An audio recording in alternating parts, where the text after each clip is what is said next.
Afternoon, because we're in that part of the year where the sun is still out when we start, and isn't that fantastic? Apparently spring is almost upon us, and with that we will see if spring has any disclosure of pecuniary interest in the general nature thereof, that it's still colder than we'd like. Other than that, approval of minutes, FSP from February 12th, moved by Mayor Jaworski, seconded by Councillor Freeman. All those in favor? Carried. No consent motion. So we come to staff reports. So that would be Lori Ludwig on our 2018 cash grant recommendations. Good evening. Before Council are the Cash Grant Advisory Committee recommendations for funding allocations for 2018. And this evening we are fortunate to have Janice Moore here, who was the chair for the committee this year, and Colin Boucher, who is one of the members of our committee. And the role that Janice took on as chair was certainly a tough one, as she did a really amazing job ensuring that everyone's voices were heard and there was open dialogue and discussion around the adjudication process, which helped to the success of the process. Unfortunately, the other volunteers were not able to be here tonight, but I wanted to extend my thanks and appreciation to the entire team for their commitment to the process, to getting it right, and their dedication to the process. Also, the staff that support the committee work behind the scenes. And considering there are no appeals this evening, I almost want to do a mic drop in the council chambers. But considering I don't think that's appropriate, I would say it does show that the committee absolutely got it right this year. So staff is supporting the recommendations in front of council tonight, and I would thank you to put those recommendations forward. Thank you very much, Lori, and certainly I know on behalf of all members of council, and I hope the community at large, I join you in thanking the team that I know put in so much hard work in December and January into going through all of these applications. It's not an easy job. I know we are all very happy that you do it, and that it isn't done around here with people reading their applications at the podium. I think this is clearly, there are ways these used to go, and I think this has been a fantastic transition, and we really appreciate the work that you put in this year and all of the years that many of you I know have been doing this. So with that, I know we do have some hands up for me to get. I see Mayor Jaworski, then Councillor Whaley, then Councillor Burke.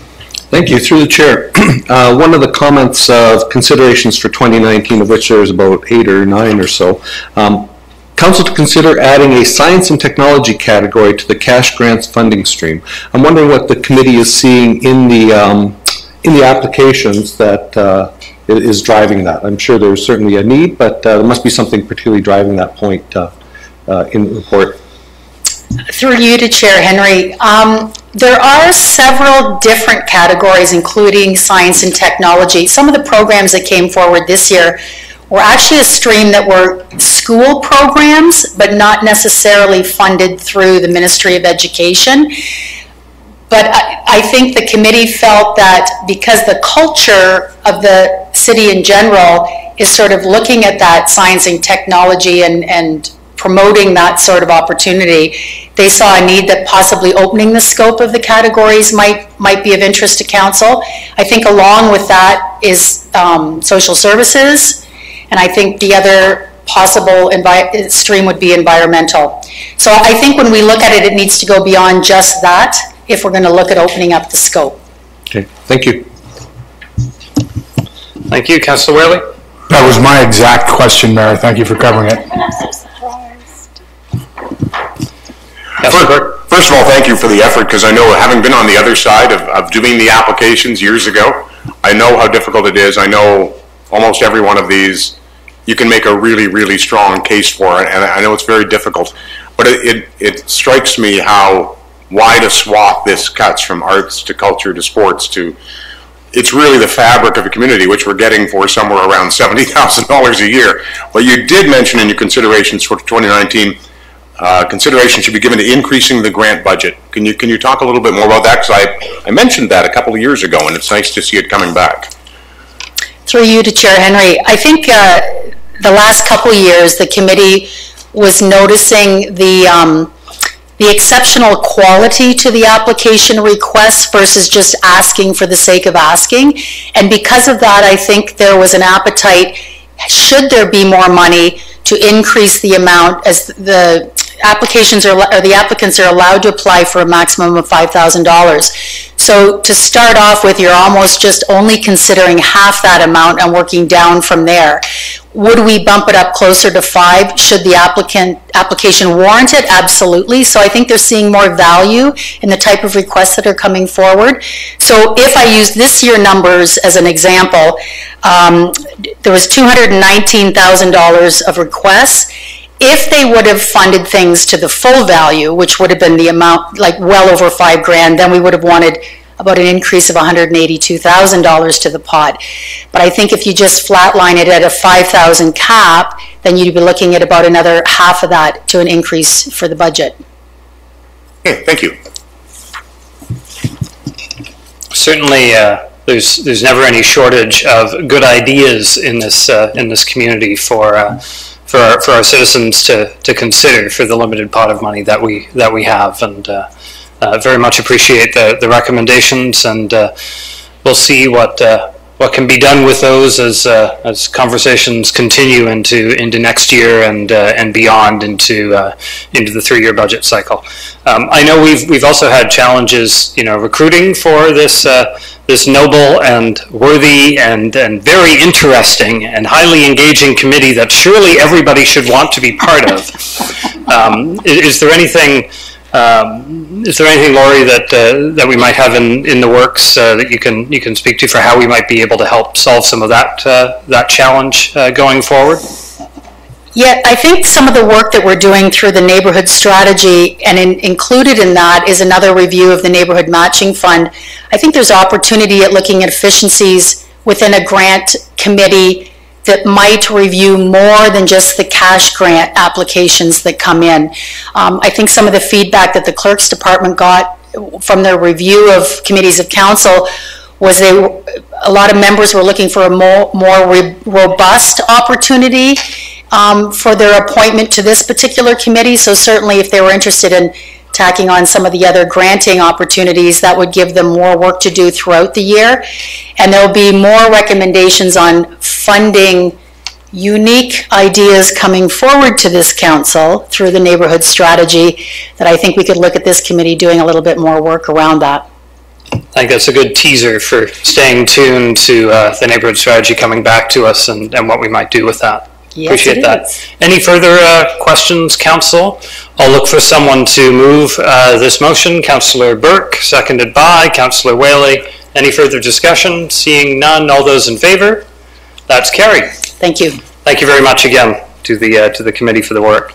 Next up, we have long-term financial plan, including the consultant crafted scenario.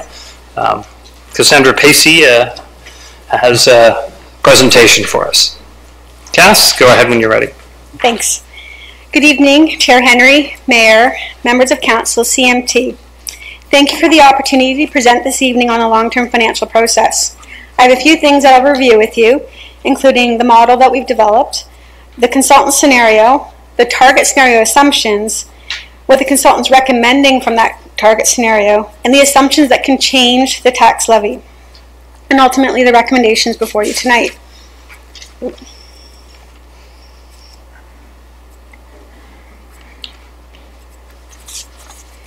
So in regards to the model, throughout 2017, staff worked collaboratively with GM Blue Plan to create a Made in Waterloo long-term financial plan model. The model was developed to be comprehensive in all areas of city operations, including tax base and rate funded. Similar to the asset management analytical system, the long-term financial plan spans a 25-year planning horizon. And in fact, the consultant and myself believe it's potentially the first one of its kind in Ontario and potentially Canada. The long-term financial plan has the ability to modify assumptions on an annual basis. For example, we can modify inflation rates from year to year, the capital expenditures, operating impacts of capital, and debt. In regards to the consultant scenario, it was prepared by GM Blue Plan. And this is the target scenario based on their expertise and knowledge of working with us. The target scenario objectives and goals were a gradual, smooth levy rate increase, addressing both the backlog and annual infrastructure funding gap, adding some additional staff associated with the increase in capital expenditures, and no new tax debt. For the target scenario assumptions, we had a couple of them for revenue and a couple for expenses. For assessment growth, the revenue is increased based on a population increase of 1.15%. And this particular percentage came from the DC bylaw and the percentage growth we're anticipating to experience. Enterprise revenues were driven by existing models. And for expenses, through the existing capital policies, we inflated the the consultant inflated capital by 2% every year. And then general operations, they increased all expenditures lines by 2%, and then they incorporated the operating impacts of capital based on the 2016 to 2018 capital budget. So the results of the consultant scenario is a tax levy that increases in line with the typical consumer price index inflation rates, and then an infrastructure levy.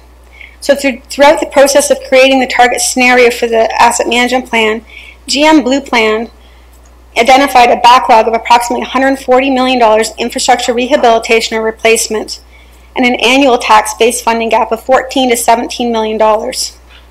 When developing the target scenario for the long-term financial plan, GM Blue Plan included a recommendation to implement an infrastructure levy of 3% per year for 11 years. An infrastructure levy of this magnitude is intended to address both the backlog as well as the annual funding gap. So the assumptions that can change the levy are increasing or decreasing inflationary factors, capital project timing. So if we defer a new facility construction or a new park construction, that will delay the operating impacts of capital. So for example, facility maintenance, cutting the grass, utilities, staff. And then there's debt. You can use debt as a funding tool. It provides immediate funding to complete a project and is funded through the tax levy over time. It does increase the total cost of the project to the addition of interest. So in summary, the recommendations before Council this evening are that Council approve Corp 2018-09 and that Council direct staff to report back in April 2018 with a staff recommended scenario. Thank you again for your time, and I'm happy to answer any questions that you might have. Thank you very much, Cass. Looking around to councillors. Councillor Whaley. I'm sure we all have lots of questions. It was interesting that this was headline news today, and kind of hinted that Waterloo was unique in having such an infrastructure deficit. While in fact, it's probably true that Waterloo is just the same as just about every other community in Ontario, and we just happened to be highlighted today. I was impressed with the scope of your report, the fact that it looks forward for a quarter century. In all my time sitting here, I've never seen a report that was that far-reaching in its outlook to capture. And probably the reason for that, I assume, is because infrastructure lasts so long, and a quarter century might not even cover renewal of infrastructure that it might be 50 and even 100 years. So it was quite impressive to read. What I was interested in when I was thinking about this, and I was thinking about our sister city to the south, and how so much of our infrastructure at least seems contiguous. We have sidewalks, we have roads, we have streetlights and other buses that go seamlessly from one community to the other. Should there be something for us to consider with respect to our sophisticated plan, asset management plan that we've worked on for years and have now come to some solution, some culminating ideas on? Shouldn't we be working closely with our sister city on this to get a sense of where they're at in terms of their infrastructure deficit? Shouldn't we be moving closely together on this, or do you think that this is a made-for-Waterloo plan, as you said in your report, and that we should be shouldering the burden alone? Through you, Councillor Henry, to Councillor Whaley. We do work with the City of Kitchener on a number of initiatives, particularly with joint services, to be able to rehabilitate assets as cost-effective as possible. I am aware that the City of Kitchener has an asset management plan, At this point, I'm not aware of any local comparative municipalities having a long-term financial plan to the magnitude that we have. So it's difficult to say whether or not we could join in with them. They might have a different approach of how they want to take it, but it's definitely something we can investigate further. But there's a lot of synergies already built in that engineering services and transportation do work very closely with the region and the City of Kitchener to make sure that if there's a road going on either side, that we do our best to align ourselves with them. I think we've got one of those later on in the agenda tonight too, so certainly apropos. Mayor Jaworski? Thank you, through the chair. And to echo Councillor Whaley's point, I do recall there was the AMO report about a year ago or so that highlighted the fact that all municipalities have infrastructure deficits, and some could take as much as 8% increases to catch up. We were very fortunate last year to receive so much in grant funding from the federal and provincial government to repatriate some of that income tax and HST that is collected in our community at the federal and provincial level. How might that play into the staff report that's coming back to us in a month, or will it? Because, you know, this is more of a 25-year plan. Federally and provincially, it's more year by year, every 2 years. Will that play into your report at all, do you think? Through you, Councillor Henry, to the Mayor, it will play into our report in April, and the fact that we're able to show what the stormwater area for the ponds in particular, when they look like in 2016, and what they're going to look like, or they're forecasted to look like after those 9 ponds. So if you'll recall, we actually received $3.9 million in clean water and wastewater funding, and in addition to the $1.3 million of city funding, we were able to rehabilitate 9 stormwater management ponds and bring their asset performance back to where we'd like to see it. So I'll be able to have a graph, you know, those colorful graphs, I'll be able to have one of those in the report. Mm-hmm. From our award-winning asset management forecasting system. Thank you. One of the things I think I'd like to see in the report, and it's alluded to here on page 8 of the report, is other municipalities having these types of infrastructure levies, and you mentioned quite a few of them, or a number of them here, 6. Will we be able to get more information in the staff report to show maybe by municipality, what year they implemented it, at what rate they implemented it? Will we be able to have enough time to do that? And I don't mean a inclusive one, but certainly some representative ones. Through you, Chair Henry, to the Mayor. Yes, we will be able to include some of that information. As a sample, we do know that the City of Brampton has a 2% infrastructure levy. City of Barrie has 1%. Guelph implemented 1% levy starting in 2017, and North Dumfries introduced a 2% levy for 2018. But we will be able to identify a few more municipalities in the report. Thank you. Thank you very much. Next I have Councillor Freeman. Through you, Chair Henry. I have a few questions. I think one of the things that I'd like it in a future report is, in addition to the information that the Mayor just asked for, if we could also identify what those municipalities identified as their funding gap. I've already received one email that essentially is saying this report is a clear indication that the City of Waterloo has consistently underfunded infrastructure investment. And I don't think that's the case. And so I'm hopeful that we can also identify that. So again, putting it in context with the other municipalities and how wide their funding gap is. I'd like the report to help me to better understand the relationship between this infrastructure levy and our enterprise service fees that we collect, things like stormwater and other water services. I'm just going to put it on the table. I'm really uncomfortable with the percentages that were listed in the report, and I was really, really, really upset that the report referred to that as a tax levy, because last time I checked, Council's the only one that can approve a tax levy, and I think that report should have identified a funding gap and some of the tools that we could use to close the gap, but not to tell me what the levy is, because we basically wrote the headline today. And I didn't write that headline, I didn't approve that headline, and I'm not okay with that headline. And so I really struggle with the language that was used in this report. I understand somebody else wrote it, I understand somebody else signed it, but they did so under contract to us. And I think that we have control over that. So I just need to put that on the table, because I'm not happy about the emails I'm already getting on this matter, and I don't agree with that being my decision. And the grant funding question was absolutely in my question, and I really need to also understand the capacity for us as a municipality to increase our annual capital expenditures by the magnitude that's being suggested, not just from a staffing perspective, but also from a municipal capacity perspective to receive that kind of construction.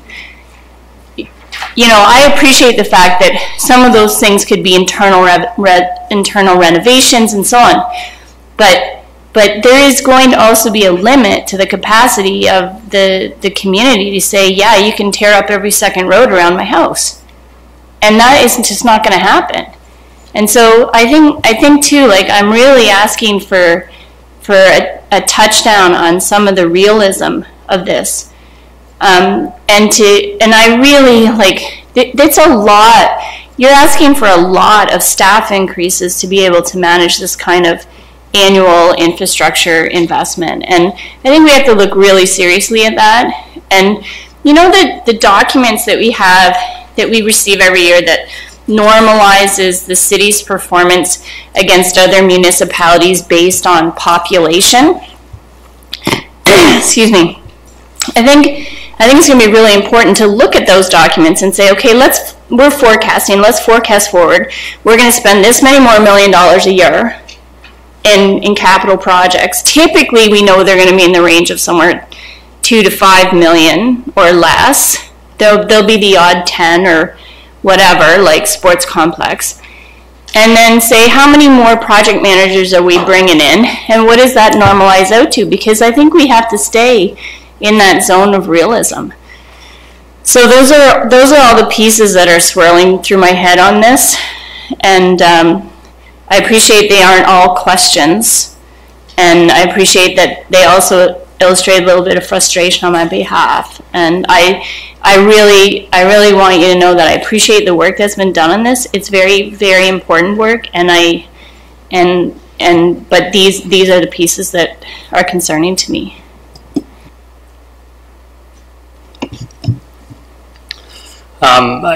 Councillor Maven, I have next, and then Councillor Burke, do you? No, okay. Councillor Maven. Through you, Chair Henry. Cass, the way I'm seeing this is basically a big spending plan, and 25 years worth of spending plan, sort of a mega capital budget, if you will. It's more important what you bring back to us in the report as far as options, because then the council is going to be dealing with the actual financing plan that goes with this and making determinations of whether maybe 25 years is a good funding range or maybe 40 years is a better funding range. Those are the sort of things.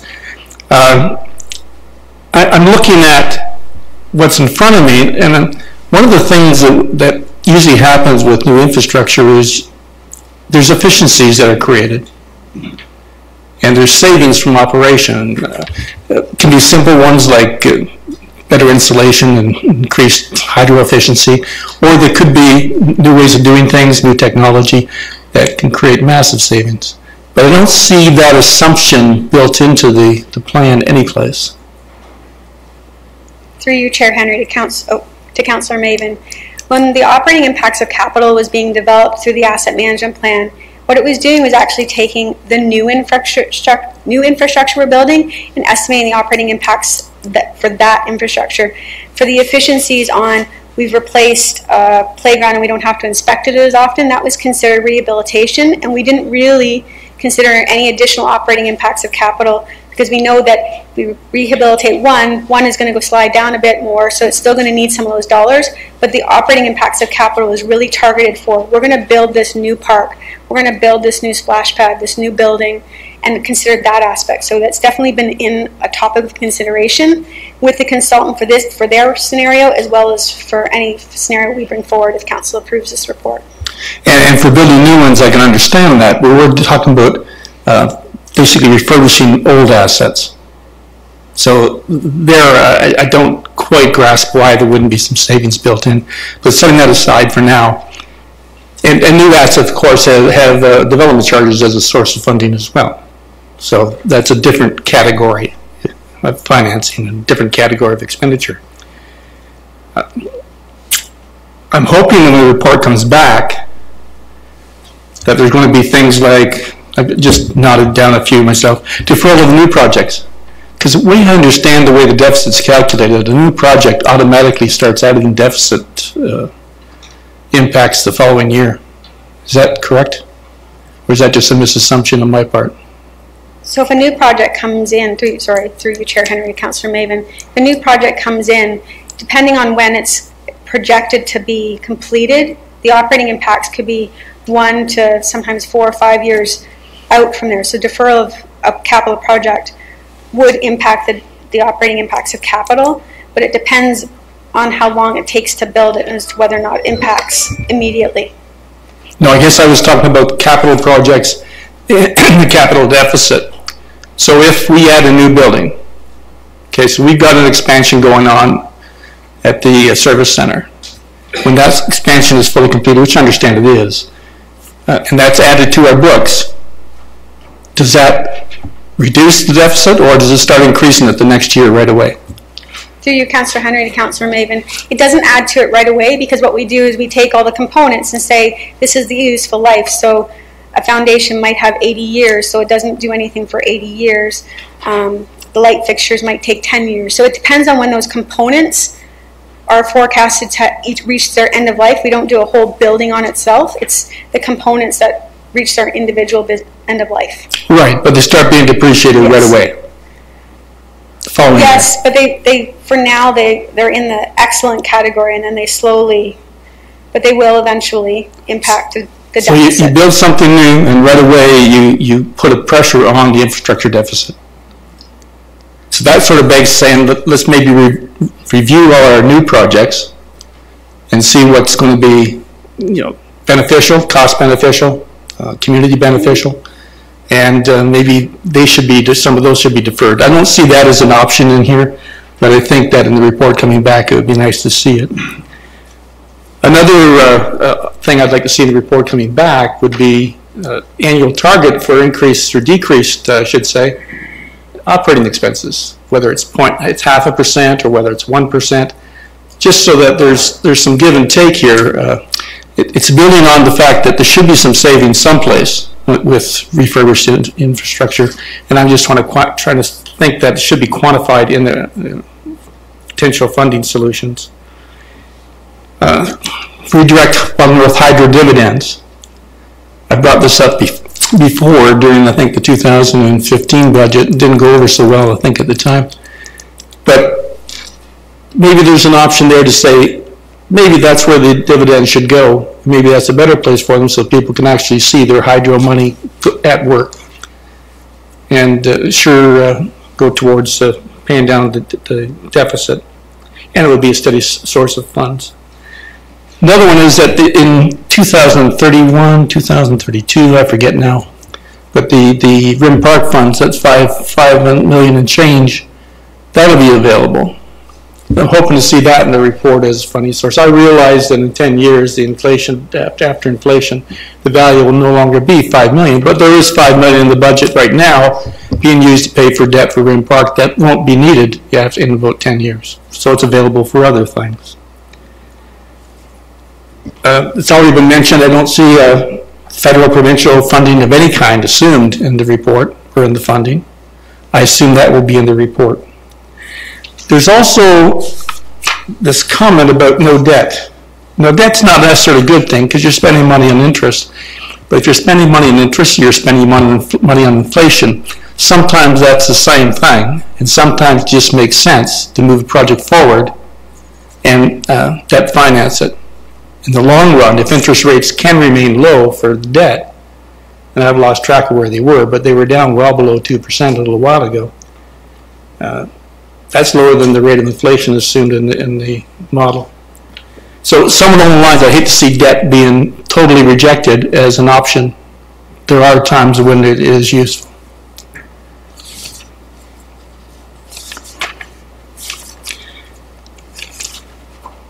timing adjustments, always timing adjustments. That means that we can be deferring some projects and moving projects around, that type of thing. Okay, Ken, or Cass, thank you very much. Thank you for your feedback. Yeah, I think it's certainly helpful to flag items that we'd like staff to look at. I think one of the most important things to note from this report is the first part of where Cass's presentation was in terms of the long-term financial analytical system, that we've got a tool to integrate the award-winning, two-time award-winning asset management system that we've put together with a long-term financial strategy system that can look forward 25 years and build in all those elements of the operating and capital budget together in an integrated way, so you can do that kind of scenario work and planning. And you can see, if we do this or if we do that, here's how it affects, not just in 2 years, but in 10 years and 15 years, and how that carries on. And in that way, the system that we'll have before us will allow us, I hope, to make better decisions because they are better informed by the impacts and implications of the decisions that we do make. And exactly how we get from here to a place where the infrastructure performance that we'll see in the future is aligned with what our citizens expect from the infrastructure at the city, balanced with how reasonably, affordably we can get there, is going to be an important conversation for this council and for next council and for all the councils into the future. And I know that's what, in terms of the feedback you're receiving from many, some of the insights in the different pieces that we're all looking for, so we can start to have a very more detailed, engaged discussion on those items, rather than a number that gets you to a particular place but doesn't take into account all of the different factors that we may want to make in making decisions to get there. So I'll see Ms. Patel and then I'll go back around. Through you, Councillor Henry, I would like to add one other point in all this discussion. We've certainly made a note of all the items that were suggested, and a lot of them we've already addressed in the April report, which we've been working on for quite some time.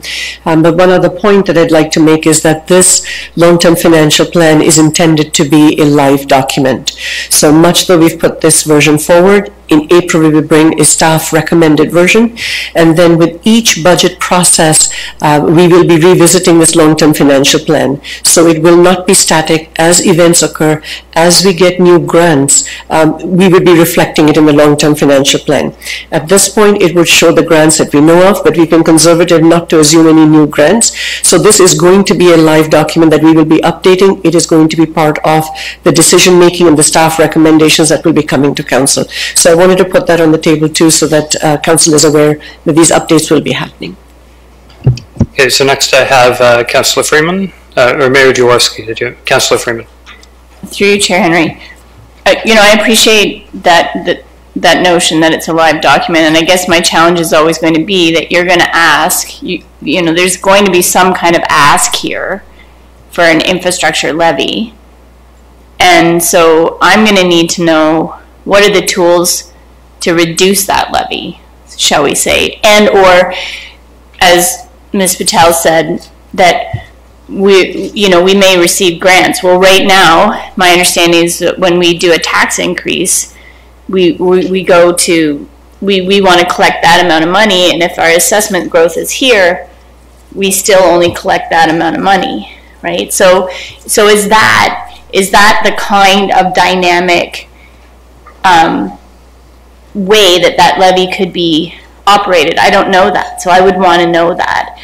I would also want to understand, one of the things that I struggle with, and Councillor Maven was getting to it, was this notion of, he mentioned efficiencies, but for me, what I would want to better understand is that I continue to be frustrated, and it's not a staff thing, but the fact that the industry quality standards that we make reference to are not necessarily the same quality standards that more broadly the citizenry would agree to. And so I think the pavement quality index is my favorite one to pick on, because the PQI is going to identify a particular amount of funding required to alter a road, and yet we know that more broadly a PQI of maybe 50% is still okay. And so now we've funded a gap that we didn't need to fund. And then I think the other piece is, and Councillor Whaley made reference to this when he spoke about the City of Kitchener, but we have a lot of infrastructure that resides within the City of Waterloo that we don't own. And you know, like, I mean, the email I just got, the little nasty gram that said, you know, this report clearly outlined that we've underfunded all of our infrastructure for the last century.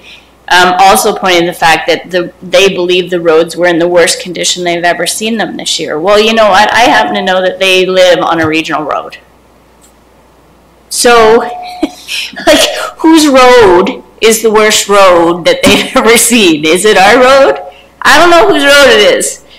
And so I think that's the other thing that we've got to think about, because if we're going to go to the citizenry with a levy, and I'm still not convinced that I'm going to go to the citizenry with a levy, just to put that on the table, I want to know that they're going to know and they're going to see those resources actually physically making a difference.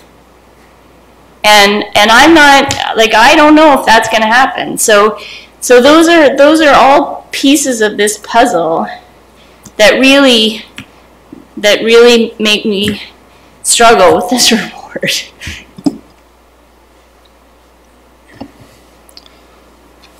Looking for if I had anyone else. Mayor Jaworski, did you? No?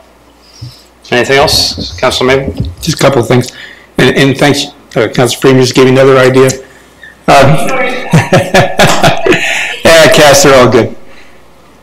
With Columbia Street, as an example, and we spent a pile of money on Columbia Street over the last number of years. That once was a regional road, and we took it back from the region. It qualifies in every way as an arterial road, and probably should be given to the region. It's just something to include in your report. One of the things too, as far as the adjusting of operating expenses and to reduce that, like I can't see, by the way, an increase. My personal view is a 1% increase is probably a reasonable one. 1% levy, I should say. I can't see a 3% plus another 2% for operating, so 5% increase for each year for the next 12, 15 years. Don't see that going over very well. Township or village, I'm changing subjects now. Stay with me, kids. Township or village has had an infrastructure levy for years. I don't know how many years, 6, 7, 8. If you have checked with them, you might want to see how it's going with them. Whether when they bring the money in, did they use it for the purpose that it's collected for? Or do they find other pressures that they feel they have to address? City of Hamilton as an example, and I just want to show you what can happen with plans. They sold their hydro utility, and so they set up this fund. It was going to deal with assets and infrastructure and all those things. I think it was about $80 or $90 million they had at the time, but they ended up building an expressway instead, because that came along and it was and they happened to have the money on hand, so it became an easy decision for them. And that's something that also can happen with plans like this. They don't have to go as intended. They go the way eventually 4 or 5 councils will end up seeing them go. Thank you, Cass. Councillor Whaley? Well, these have been especially illuminating insights, especially from Councillor Freeman. I can appreciate some of your frustrations, because we do have an award-winning infrastructure plan. We won lots of awards on it, but it's just a plan. And I just can't, for the life of me, think that because we have this terrific plan, that Waterloo needs to also leap out in front and have remarkable infrastructure so far beyond every other community. We want to keep up with other communities, but we don't have to be spending huge amounts of extra tax monies and tax levies to be so far ahead of the game. I don't think we have to be that way. We live in a region that is so lucky in many ways. The report leads us to believe that somehow we're behind the 8 ball on this. We're not. We're average. Maybe even a little better than average. And I don't think we need to rush towards mirroring this great plan with a infrastructure that's beyond our ability to pay. I think there's lots of strong considerations for us that shape and frame a conversation that I would say we really begin a month from now, provided Council approves the recommendation ask CAS to write this report. And that conversation is one that will need to continue into the future, because being able to manage our infrastructure and provide services that our citizens expect, while also budgeting in a reasonable way and considering what new things we need to deal with growth. Every council will need to talk about these things. Every council needs to make those choices and figure out what that balance is between what citizens need and want and what we can reasonably afford. And at what pace to get there. I think that's always a live conversation at every budget. And this, I think, can get us better tools with some of the additional insights that we're looking for to be able to have that conversation starting, I think, really well next month. Councillor Freeman? And I appreciate that clarity, because I think that that's the most important thing that everyone understands, at least certainly what I understand right now. I am not approving any kind of tax levy tonight. No. All I am approving is to ask staff to do more work on this matter, because I do want to make an informed decision when the time comes. And I do have a lot of concerns, and I need to see those concerns addressed. So for clarity, I am not approving any kind of levy tonight. And that is not what I want to get emails on tomorrow. I don't think any of us can control the emails we can get, but we can say the best thing that we can say at any moment and hope that the folks over at the media table have heard us well. Cass, just to add to that clarity, is staff recommending any particular levy tonight? Through you, Chair Henry, no, we are not. So the numbers in the report that we've seen in the media all day, is that a staff recommendation for council? Is that a City of Waterloo recommendation for council? To you, Chair Henry, no, that is a consultant recommendation. And the direction here today would be for you to do more work, respond to many of the things that we've raised, because we have intimate and detailed and local knowledge of what happens here in the City of Waterloo and the dynamics of our facilities, of our roads, of our various acronyms to describe those, as Councillor Freeman has her favorite acronym, and we can apply all of that local knowledge and identify what an appropriate Waterloo solution looks like. So that's what I see from here. It is one stage on a long journey that I think we've all been on together. It began with the asset management analytical system. It was not an infrastructure plan, because it's not a plan unless there's the money attached to do it. It's the system to allow us to have the insight to what various responses will do to the performance of our infrastructure. And so I think Cass alluded earlier to pretty graphs, showing what various scenarios will get us to. I know the system can generate those. I expect to see lots of graphs to help show what various scenarios can play out, like in real life, and I think that will also help us understand what the various numbers look like in real life that people can actually experience in our facilities, on our roads, in our parks, and what that will mean. So thank you for the work so far, and thank you for the work that you will do in response to this and for the years to come. I will need somebody to move and second that recommendation. Mayor Jaworski, seconded by Councillor Burke. Any further discussion? Seeing none, all those in favor? Carrie, go get us that more detailed local Waterloo report. Next up, we have information item, the annual statement of remuneration expenses for elected officials. Again, just for information. Nope, we have to produce it. It's not a council option to produce or not produce this data. Olga sends it to Bob and everyone else, and then they do what they will with it. So next up, we have some tender awards. Award of tender RFT 17-27 Vermont Street reconstruction. On none of these do we have presentations, but staff are here for questions. Moved by Councillor Whaley, seconded by Councillor Freeman. Any questions on this one? Seeing none, all those in favor? Carried. Next up, this is the Joint Service Project, award of tender RFT 1803, Aberdeen Road and Forsyth Drive reconstruction. Moved by Councillor Freeman, seconded by Councillor Burke. Any questions on this one? Apparently less flooding is our contribution to this road project. All those in favor? Carried. And the last of those tenders, award of tender RFT 1801, Dale Crescent and Carlaw Place Road reconstruction project. I'll look to the ward councillor, Councillor Whaley, seconded by Councillor Freeman. Yeah, it's a big one. I think that gets most of that neighborhood done, because the other part got done when we twinned the sewer. We're getting there. Yeah. A new Ward 5. Yeah. Come check it out at a crescent near you and off the main drag, and hopefully you can find your way up. That's moved and seconded. All those in favor? Carried. And last up this evening, we had, but not least, Mr. Mousy, we have the Uptown Land Disposition for 185 King Street South, and Ryan has a presentation for us.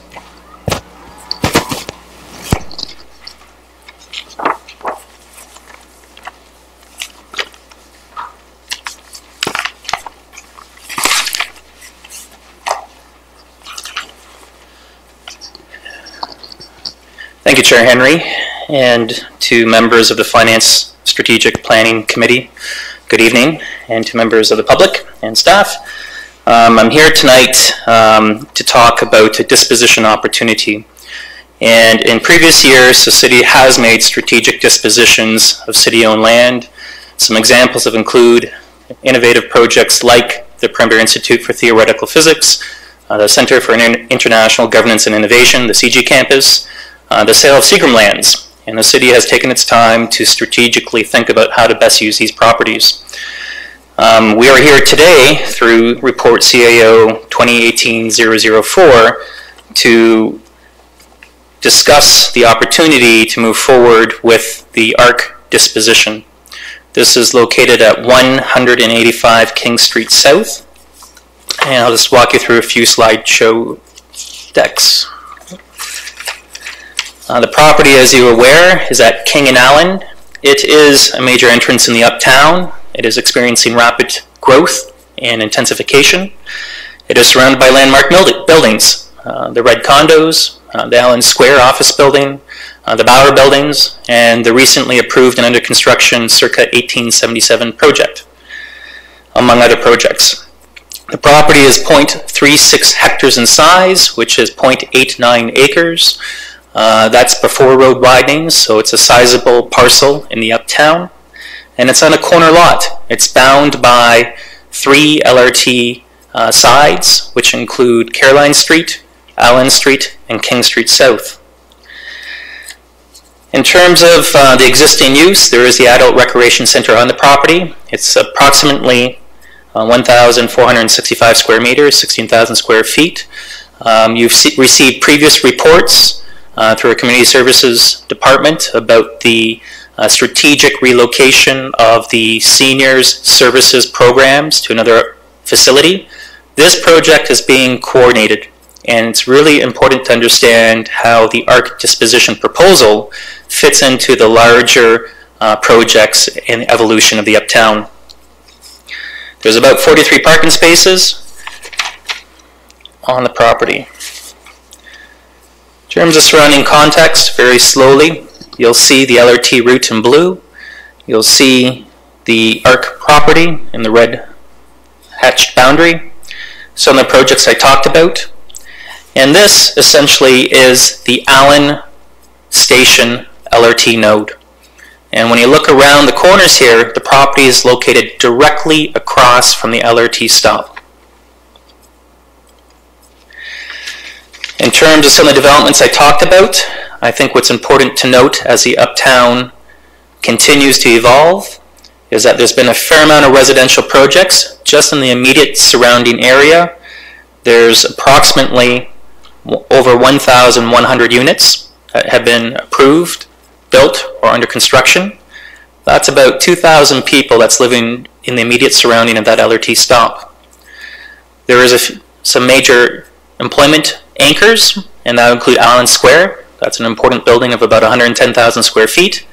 And the Sun Life Center building, that's the Sun Life Financial Canadian headquarters, and that's a substantive and largest employer in the Uptown.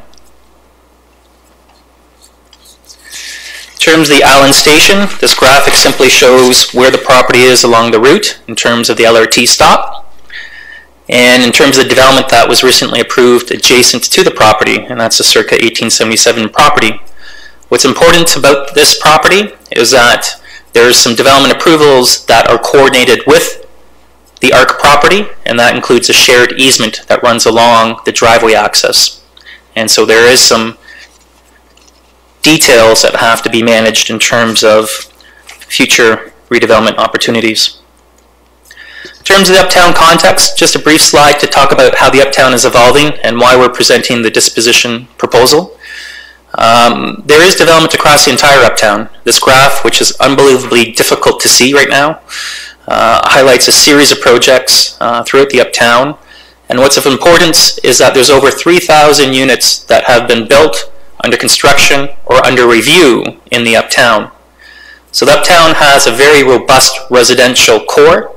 There's lots of people living and coming to the Uptown, and that means future talent in the Uptown. And in terms of looking about other projects that are well known in the core, there's two world-class think tanks, and that's Perimeter Institute and the CG campus as talked about. There's about 1.4 million square feet of office in the core. That's about 23% of the city's office inventories in the Uptown. And the reason why this is important is the Uptown has a stable office market. There's been slow incremental growth of office space in the Uptown, but it has a very low vacancy rate. And perhaps there isn't enough office in this core as it relates to residential intensification. In terms of some activity in the core that we've all been reading about, and this gets to the core of why now. 14 Herb Street, that's where Communitech Data Hub has landed in the core. Its sole purpose is to promote data analytics, analysis, and investments in the core, and there's limited room to grow in the core. Companies are growing in that facility, and they tend to go near the Communitech incubator programs. 57 Herb Street is the Seagram's building, and it's been leased, and it's near capacity for Shopify Plus. And they've moved on and secured a lease at 85 Willis Way, which will attend more job growth in that spec building.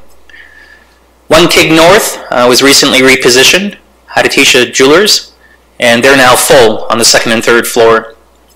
9 King Street North went to a CIP program, and it's full. So the point is how do we grow and how do we support existing companies to grow, thrive, and to attract in the Uptown? The disposition objectives. The purpose of this slide is to go through what's being proposed in terms of the broader call for a proposal. It's a strategic use of city-owned land. That is the focus of this disposition. We have a series of guiding objectives and policies to help guide us through this disposition proposal. What we're looking to do in terms of metrics is to attract at least 70,000 square feet. That's about, that objective is based off the two-way go business case that was supported a few years ago to attract jobs to the Uptown Urban Growth Center. Uptown is a top 20, it forms part of the top 25 startup ecosystems, and we share that as a region. And we've absorbed about 150,000 square foot of office space in the last couple years in existing buildings. And the next question again comes, how do we grow in the future? As I mentioned, there's careful coordination to relocate the senior services programs to the WRMC expansion. The report talks in detail about the coordination of this, and the disposition is tied upon that council decision to relocate the facility, which comes with funding requests very early in the new year. This process to build is a multi-year process, so we have to start in the future, or right now, excuse me, in terms of facilitating the interest to bring a proposal to council for consideration. It all takes time, and these projects need to work together in tandem. In terms of the Uptown, there was a staff report, and it was report IPPW 2013-19.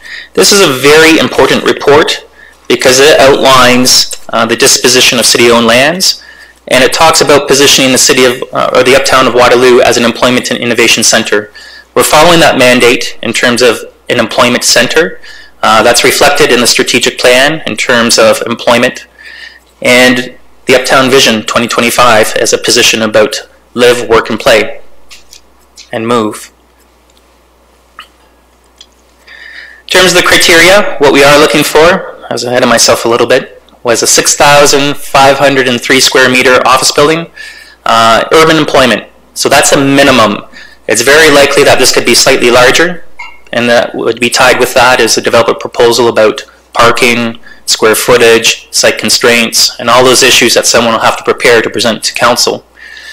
I talked about the 2 FAR requirement. That is embedded in the two-way go business case and is an important part of achieving the densities for tech growth in Waterloo region.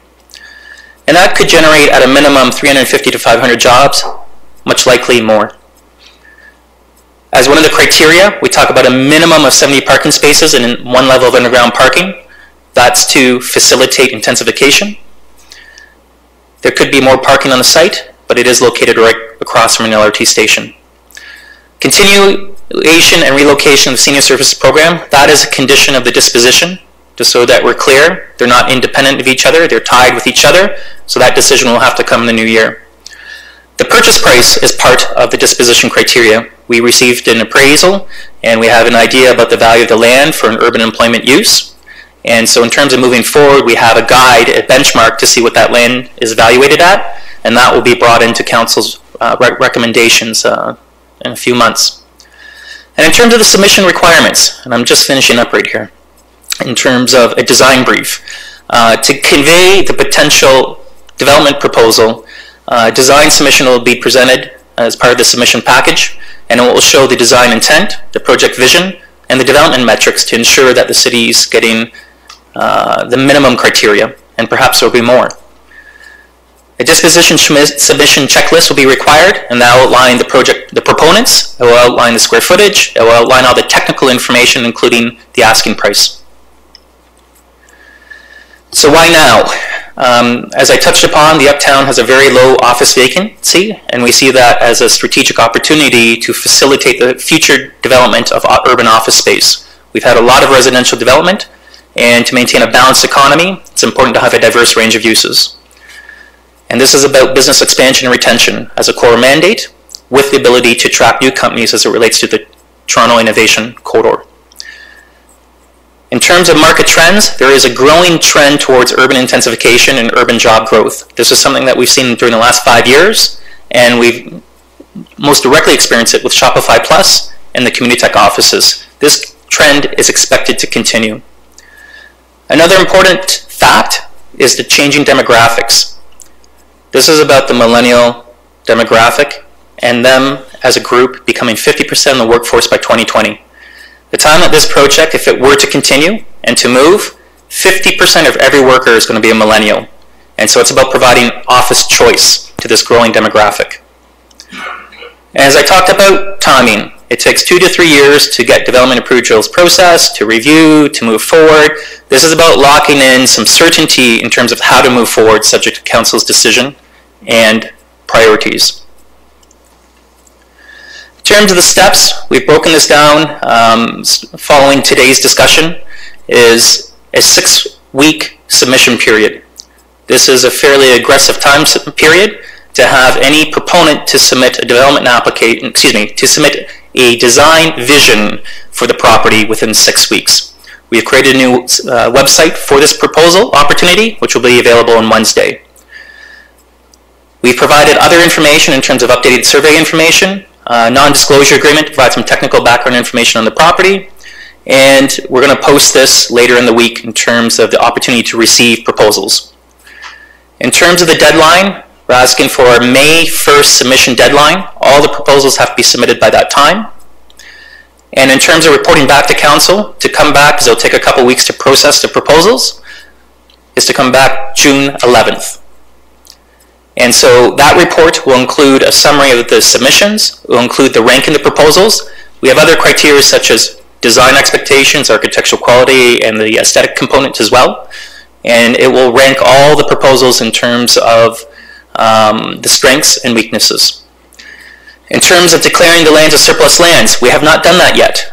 And so that will be part of the future council decision-making process, is to declare the lands as surplus as we move through these steps. That's a really important step. In terms of an opportunity for council to accept or refuse in part or whole the proposals, that is up to council to decide. This is your decision, and what we're trying to do is to funnel in the opportunity for urban office space. In terms of potential to enter into agreement of purchase and sale, that would come after your decision, and if you were to select a potential purchaser, and that would come with a series of terms and conditions that would be applied to the project, including the potential time and coordination of the senior services programs. So, in a long roundabout way, I simply wanted to say the timing is here. We're here to talk and discuss about adding job growth in the Uptown, and look forward to any questions that you have, and to see how we can continue to facilitate this towards a future meeting. Thank you. Thank you very much, Mr. Mounsey. Councillor Whaley? Very exciting times in Waterloo in the core, Ryan. I was interested in your design brief comments. You know, last week we had two proposals brought forward for both of our old post offices. Each one had a remarkable design component, not driven by a city mandate, but rather by a developer who saw the value of creating good design as a marketing tool, and that was interesting to see. So my question with respect to this design brief is that it appears to me that lately development community is a little farther ahead than the city with respect to what beautiful features attract residents, or in this case businesses. Who's going to prepare the design brief? Who's going to sit on the judging panel here at the city? And I'm just curious to know how we are going to judge or make a decision on the design when it seems to me that the development community is already ahead of putting more quality buildings in the marketplace than what the site plan review committee might have expected. Through you, Chair Henry. There's a couple parts to that great question, Councillor Henry. Councillor Whaley. What I would suggest that it is an exciting time, and it takes time for a market to mature, and we are living in a moment where the market is maturing and proposing world-class buildings. But there is a history of world-class buildings in the Uptown, the Premier Institute, the CG campus, and some of the previous buildings that have recently been built. So I see this as a natural progression of design principles being executed to their intent. It has taken time. Certainly in terms of the projects, Waterloo's been in a very fortunate position over the years to continue to receive a broad range of projects and very high quality projects, but the projects that are being proposed in the Uptown right now are of a very high standard. And so in terms of the original goals of the urban design expectations, policies takes years to implement sometimes, and I think the policy vision is being implemented right now. Whether the urban design manual gets updated to reflect the current projects, that reestablish that new bar of current projects, that is a healthy time to reflect the good work that's been built over time. And then secondly, to answer your question about who reviews the proposals, this is going to be an important part of the submission component.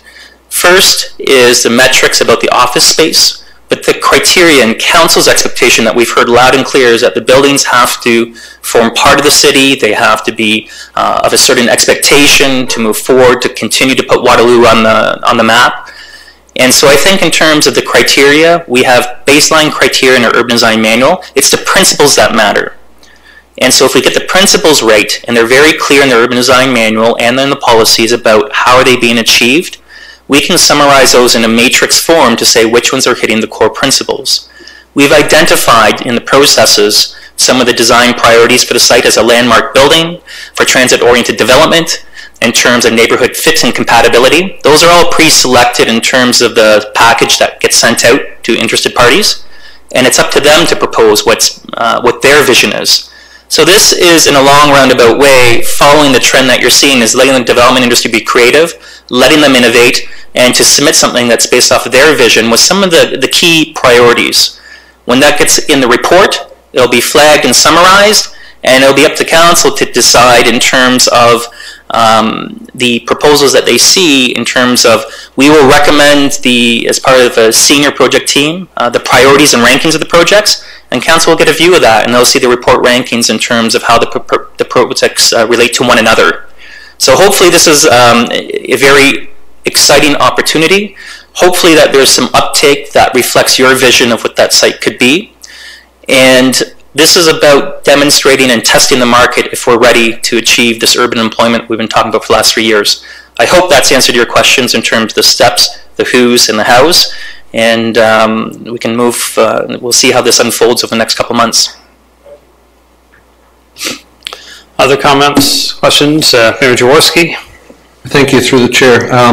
One thing that's critical in here is the continuation of senior services, and I see that's built right into this potential disposition if it goes through. The senior services will be continued necessarily at that site, or the senior services have to be provided until our Waterloo Memorial Rec Center expansion is complete? Or any... Through you, Chair Henry. This has been a core focus of how we've prepared the disposition opportunity. Through our colleagues in community services, they've established a series of reports and recommendations to council about how to move forward.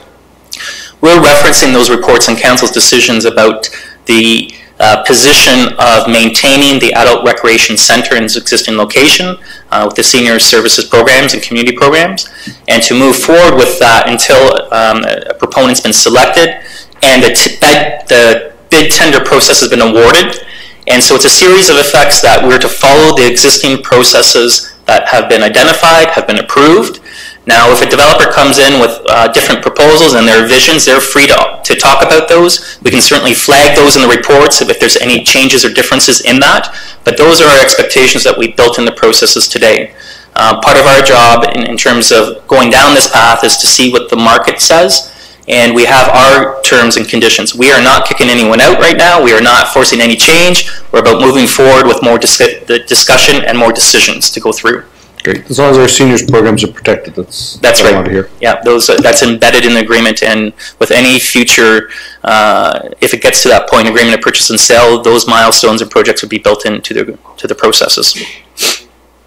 Thank you, Councillor Maven. Thank you, and through you, Chair Henry. Ryan, the right now, after not kicking anybody out right now, does that mean at some point in time in the future that will happen? It's rhetorical. Don't bother answering it. Okay. The thing that I see missing here is that the bidding process. We're talking about a proposals coming forward with us setting an asking price.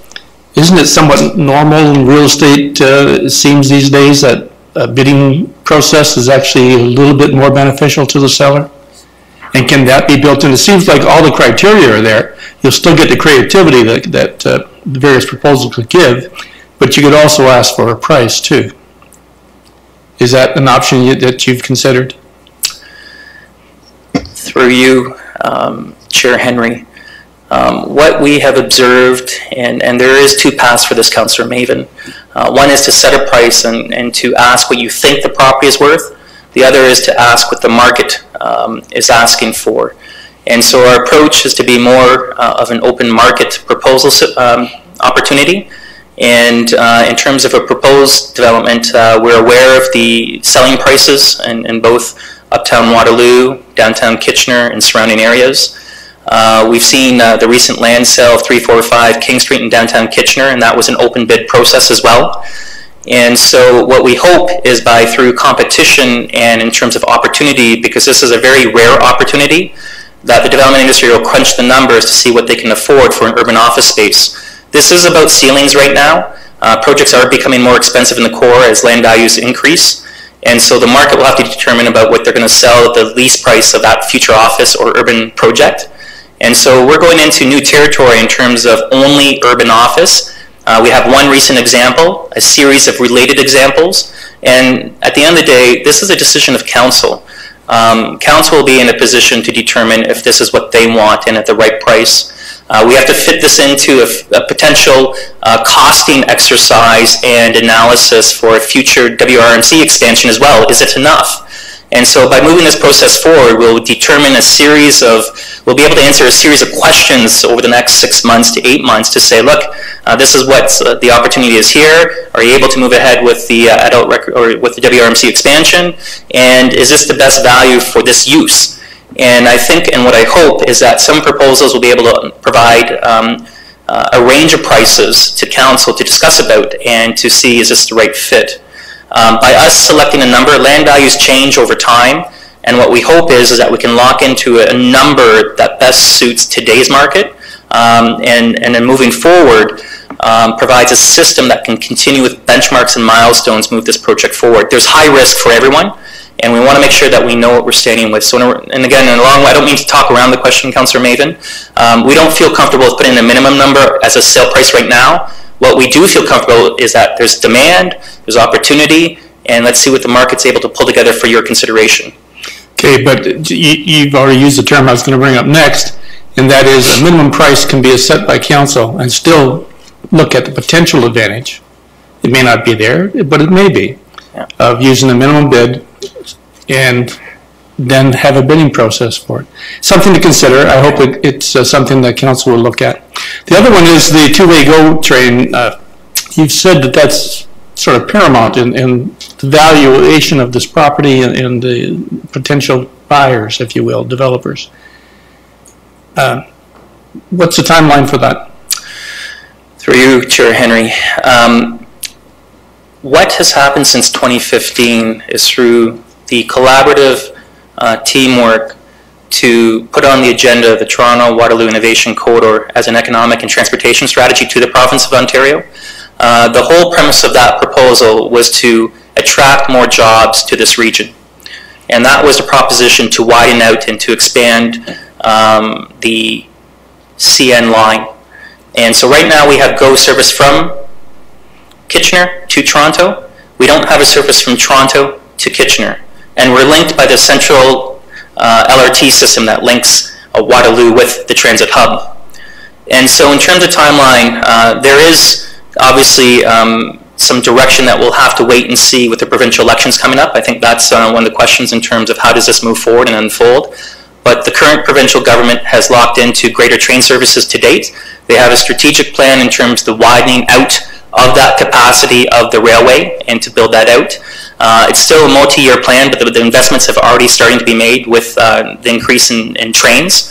And so I think over the next couple of years, when they talk about investing in the infrastructure to twin the tracks, that's the big issue, but the capital investment to twin the tracks. We've yet to receive the funding announcements, to my understanding, to widen the tracks, but we have the commitment to do so. I'd ask, certainly in terms of Tim Anderson and Justin McFadden, if they have any other information at that time to talk about it. But the momentum is there. The Waterloo Economic Development Corporation is promoting that as a key part of their overall economic attraction strategy. And we have very good synergies with the City of Toronto right now and the communities along that route. So I hope that that continues. The investment in terms of the value of the land will continue to grow with the universities here and other core fundamentals. And so I do put that as a really important consideration to continue the investment and moving forward. Obviously, the provincial elections will throw in some questions on that as we move forward as well. So, and another thing in life is timing. Yes. So the timing, and you brought it a couple times in your presentation, is the timing right to sell this property now? And if a two-way GO is an election away, or maybe not, is it time maybe to hold off on this and just proceed a little bit later once that two-way GO is in place, and therefore it's not speculation, it's reality? Through you, Chair Henry, you raise a very good point, Councillor Maven, and I think it's one of the decisions to be made. But we have other trends that are raised as well in terms of affecting us. It's the overall demand for urban office space, and we have a very low vacancy rate today. So what about the companies who are growing today, and how are we able to attract companies interested in core areas as well? So even though the two-way go is a really important part of the justification for this, we have a changing millennial demographic that's going to be 50% of the workforce in the next 2 to 3 years. And so it's about timing this now in terms of if a project were to move forward, when the space is built, what type of quality urban spaces that attract the top talent? And that's a discussion that we hear quite loosely about, and directly and anecdotally. But I think the key issue is that Uptown Waterloo is investing in a public realm strategy. That works moving forward. Why are we putting all these millions of dollars investments in the streets and culture? It's to attract talent, to attract quality of life, to attract the residents. So I think it's part of a series of considerations. And as we go through the process, we'll be able to better benchmark in terms of the international investment in the community, but the current investment in the community is quite high. We've seen rapid absorption in the IDEA quarter, and the space is filling in quite nicely there. So there's been a lot of nice wins for this community in terms of commitment with the University of Waterloo. And as that starts to grow and takes new legs, Quantum Valley is a key part about growing. So I don't mean to offset about the timing of this proposal related to two-way go only, but right now if we don't have something, we're at risk of maybe losing some current businesses' expansion opportunities. Okay, one last question then. And I realize this is all discussed in camera, and I haven't attended camera sessions, so I apologize to the rest of my councillors for this. But one of the things you talked about on the community improvement programs, one of the things I thought about and talked about at least was the opportunity for the city to lease the uptown lands. Because right now we have an awful lot of what we might want to call expensive condos in the uptown, but we don't have anything in that mid-property or mid-price category. So has a thought been given to leasing the property for a mid-income housing proposal? Can that be built in? Through you, Councillor Henry, in terms of the strategic principles that we're coming to with you today, in terms of urban employment, in terms of our core area priorities for the uptown, in terms of our strategic plan, this was a set of criteria to move an urban office space project. The city has incorporated affordable housing policies and incentives in our community improvement plan, and there really hasn't been a strong uptake in that in the uptown because the land is so expensive. There has been affordable housing projects approved surrounding the uptown, and if you look on Herb Street, that was our most recent one in Waterloo. That seems to be the path right now in terms of where some of those investment choices and incentives are being applied for. So in terms of our core area, commercial developers are commercial developers. This is their strength. We didn't include as a criteria the affordable housing because our CIP program was intended to help look after that component, and there just hasn't been the uptake. There would have to be other drastic, severe measures introduced in terms of negotiating a proposal, but I understand the region is working on an affordable housing strategy right now. That will help pave the direction in terms of affordable housing for not only the cities, but the region. And I think that that will provide better direction in moving forward on future city land dispositions. So I think in terms of having a consistent set of priorities, incentive packages, and direction, that certainly could be an opportunity once that process gets finalized and gets presented to the councils in terms of those decisions. So I think we're a bit ahead of the affordable housing component on this site, but it could be a future one, and we have the tools right now to try to attract it, but that the units are getting smaller and smaller, it seems, and that's what's trying to offset a bit of the affordability, but not the affordable housing issue. Okay, and I would suggest that the region will be looking at subsidized housing rather than affordable housing, and there is a big difference. Yes. And we already lease city land to Perimeter, and I think you had a nice little list on your presentation, and CG and so on. So if we lease city land for that purpose and put out bids for that, could that be incorporated into what you're suggesting? I think that would, through you, Chair Henry, I think that would be certainly a more challenging exercise to do as an affordable housing initiative. That will take more thought and more attention to the mechanics. I know the City of Toronto and City of Vancouver are offering the land as part of the bids. That's their ways to offset the cost of land and try to make affordable housing work in those larger communities. I know in other communities where the land values are much less, they're able to provide different options like you're talking about. We kind of fit in our own category when it comes to that option. So I'd suggest to you at this time, that's a separate exercise that we'd have to put a lot more work in to see what's the opportunity there. But it's also an exercise that unless you do something about it, it won't happen. Through you, yeah, sure. Councillor Whaley? And I think I've talked about this before, but never in council chambers. In my belief that we're jumping the gun on the sale. The building currently has a very noble purpose in that it's a senior center, the main senior center for our city. And there's a timeline to have a new one built by 2021, but that's really just an estimate, even a hope. And my guess is that it might be a year or even two delayed from that. So now we're talking about 22, 23. In the meantime, the value of that property is going to escalate markedly. Urban design guidelines are going to change markedly. And here we are trying to invest in a plan in 2018, both in terms of design and dollars, that could be as much as 5 years outdated by the time we get there. And I look forward to hearing your report on June 11th. I've talked about my worry that we're jumping the gun on this before, and I'm going on record in council chambers tonight that I think we're getting way ahead of the plan. So we don't yet have this on the floor. We'll look for a mover and seconder and look for a round of comments. Mayor Jaworski moves, seconded by Councillor Freeman. Any comments, Mayor? Go ahead. Well, I think it's important to look at that. We're really bringing in options for the June timeframe. See what we have. We could have zero bids. We don't know because of the encumbrances we're putting on this piece of property.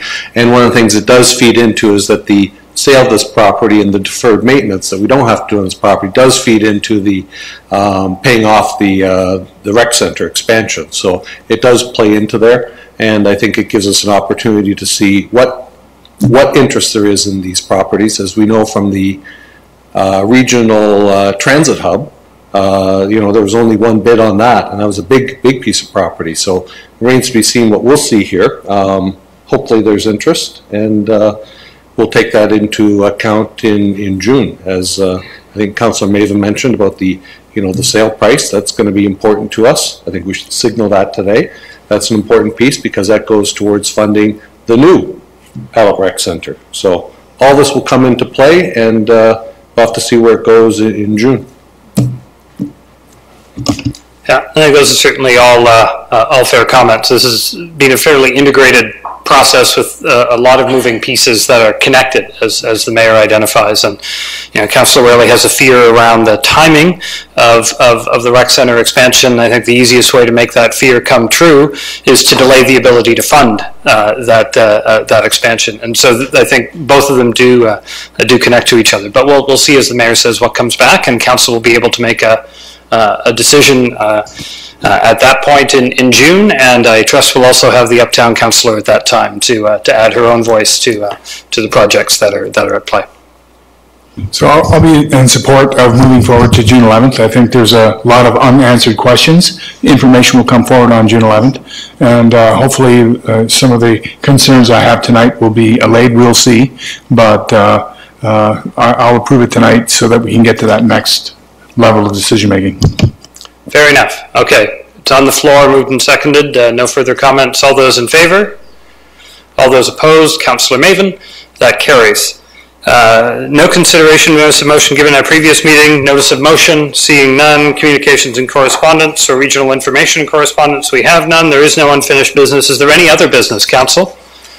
Are there any questions, council? Is there a motion to adjourn? Council Mayor Jaworski, second. Oh, Mayor Jaworski has a question. No. Just a comment to thank our staff amongst all other staff throughout the region for the help on the March 17th Ezra Street party.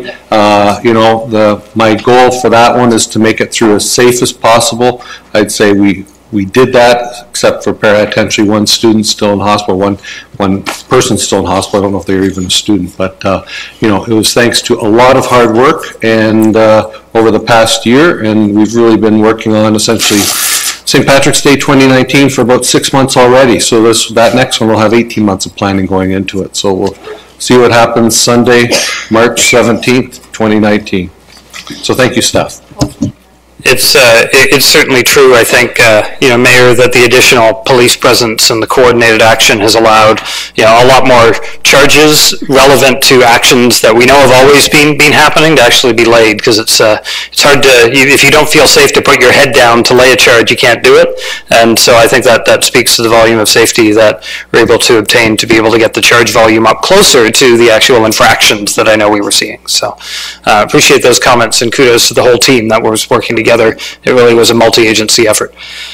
Seeing nothing else, I assume, Mayor, you also are moving adjournment, and that would be seconded by, I'm going to bet, Councillor Whaley, and it will be approved by all of us, right? Thank you. All those in favor?